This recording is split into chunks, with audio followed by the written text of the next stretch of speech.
जब दुनिया गाजा में इजराइल की बमबारी देख रही है, जब दुनिया गाजा में 13,000 मौत देखकर हैरान है,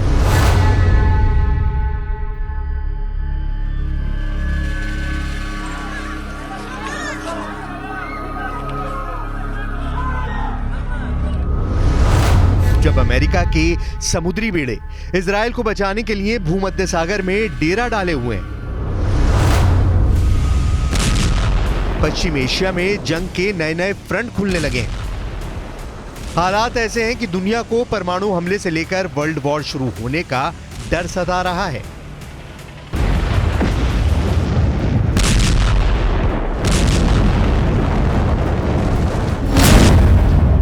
तब पुतिन की फौज ने यूक्रेन के करीब 15,000 सैनिकों को मार डाला है और यह काम उसने सिर्फ 3 हफ्ते में किया है।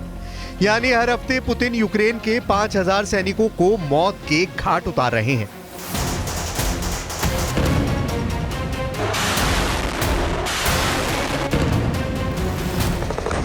मतलब साफ है कि गाजा की गलियों में हमास और इजराइल के युद्ध के बीच एक जंग ऐसी भी है जिससे पूरी दुनिया का ध्यान भटक चुका है।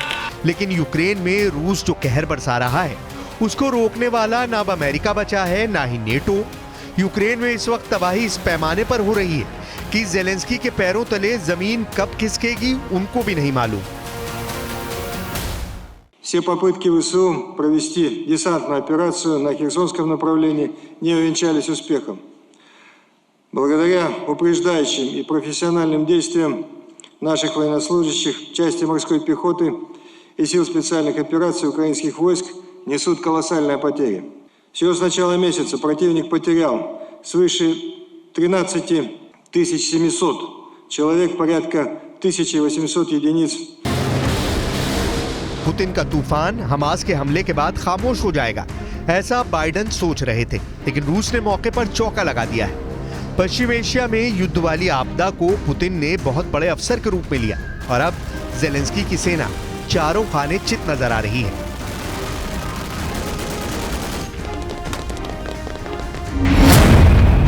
इसकी बड़ी वजह गाजा का युद्ध बन चुका है, क्योंकि अमेरिका का हथियार सप्लाई अब पूरी तरह इजराइल की तरफ खिसक चुकी है।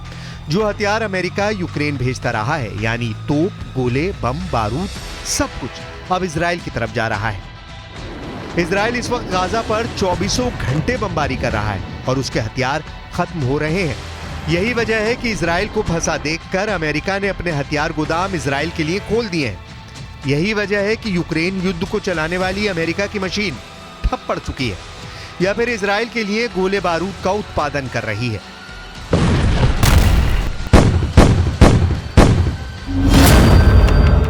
बाइडेन की मेहरबानी नेतन्याहू के लिए बड़ी राहत बनकर आई है, जबकि ज़ेलेंस्की को लग रहा है कि अमेरिका ने यूक्रेन को ठग लिया है। यही इस वक्त यूक्रेन और इजराइल की कहानी है, जो इसकी स्क्रिप्ट पुतिन बाइडेन से लिखवा रहे हैं, जिसका असर नवंबर में देखने को मिला है, क्योंकि पहले 3 हफ्तों में ही रूस की फौज ने यूक्रेन के करीब 15,000 सैनिकों को मार डाला है।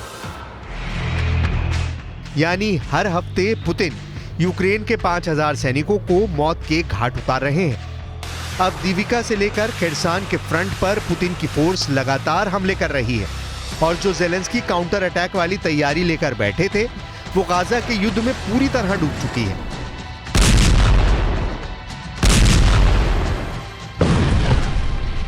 Российских войск продолжают успешно вести активную оборону, уверенно удерживают рубежи на всей линии боевого соприкосновения, постепенно улучшая свое положение. Противнику непрерывно наносится огневое поражение, не позволяющее ему. इस वक्त यूक्रेन के अवदीविका के लिए बहुत खतरनाक युद्ध चल रहा है। जिस तरह रूस ने बखमूत पर हमला किया था, ठीक उसी तरह अब अवदीविका को घेर लिया है। ज़ेलेंस्की का दावा है कि रूस को अवदीविका की लड़ाई में बहुत बड़ा नुकसान उठाना पड़ा है।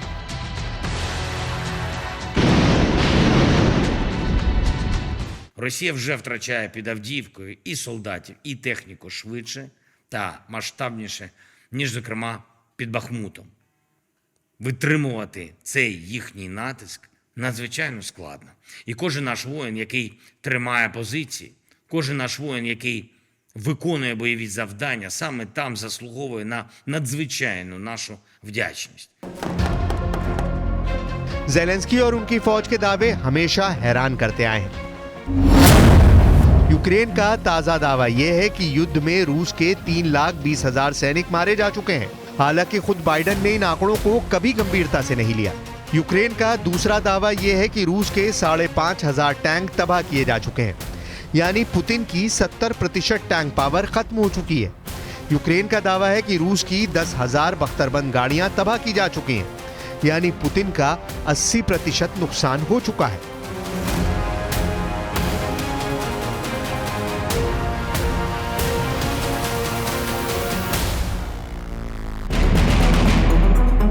अब तक यूक्रेन के ऐसे दावों का मजाक उड़ता रहा है और यूक्रेन की बढ़ा चढ़ाकर आंकड़े पेश करना अपनी नाकामी छुपाने का तरीका बताया गया है, जबकि सच ये है कि यूक्रेन लगातार रूस के हाथों अपनी जमीन खो रहा है। इस बीच ज़ेलेंस्की ने बड़ी हिम्मत दिखाई है। ज़ेलेंस्की ने अपनी राजधानी कीव में खुले आसमान के नीचे आकर एक वीडियो स्टेटमेंट जारी किया है। ज़ेलेंस्की को मालूम है कि पुतिन जब चाहें उनके ऊपर मिसाइल से हमला कर सकते हैं, लेकिन ज़ेलेंस्की ने इस बार रिस्क लिया और यूरोपियन यूनियन में शामिल होने की चाहत के साथ उन्होंने दुनिया को बताया है कि वो रूस के खिलाफ खामोश नहीं बैठेंगे। Рік за роком, крок за кроком ми робимо все, аби у колі зірок на прапорі ЄС, що символізує єдність. Єдність народів Європи сяяла і наша зірка – зірка України. 20 років тому це була романтична мрія. 10 років тому – амбітна мета. Сьогодні це реалії. फरवरी 2022 में शुरू हुआ यूक्रेन का युद्ध जब खत्म होता नजर नहीं आ रहा था, तब 7 अक्टूबर 2023 को इजराइल पर हुए हमास के हमले ने जैसे पूरी दुनिया पलट दी। इजराइल फेल हो गया, अमेरिका हैरान रह गया और फिर नेतन्याहू ने नॉन स्टॉप बमबारी वाला युद्ध शुरू कर दिया। इजराइल इस वक्त पीछे हटने को राजी नहीं है और वो हमास पर जवाबी हमले के नाम पर गाजा पर अंधाधुंध बमबारी कर रहा है।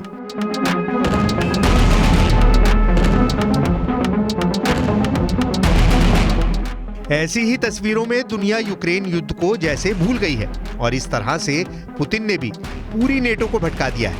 पुतिन अब जहां जा रहे हैं वो यूक्रेन को नहीं, बाकी दुनिया की बात कर रहे हैं। ब्रिक्स देशों की ऑनलाइन मीटिंग के दौरान पुतिन ने बता दिया कि अमेरिका और बाइडेन पूरी दुनिया में अराजकता फैलाना चाहते हैं और फिलिस्तीन इजराइल का ताजा मुद्दा इसकी मिसाल है।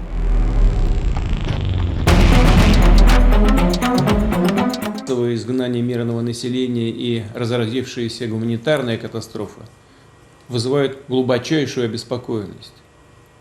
Только что коллега говорил о гибели большого количества детей.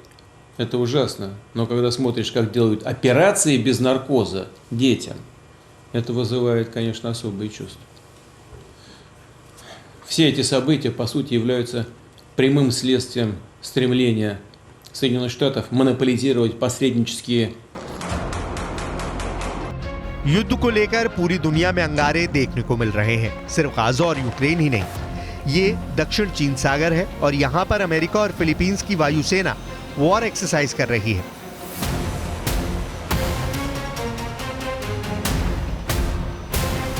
ताइवान के करीब अमेरिका और फिलीपींस के जहाज उड़ रहे हैं। जाहिर है कि इस पेट्रोलिंग का मकसद सिर्फ और सिर्फ चीन को डराना है, ताकि शी जिनपिंग ख्वाबों में भी ताइवान के बारे में ना सोचें। यह है फिलीपींस की वायुसेना का F-50 लड़ाकू विमान, जिसके पीछे पीछे है अमेरिकन F-15 फाइटर जेट। दोनों साथ उड़ रहे हैं। ये दोनों मिसाइलों से लैस हैं और इस बात को साबित करना चाहते हैं कि दक्षिण चीन सागर में शी जिनपिंग की दादागिरी नहीं चलने दी जाएगी। सवाल है कि क्या चीन इससे डर जाएगा?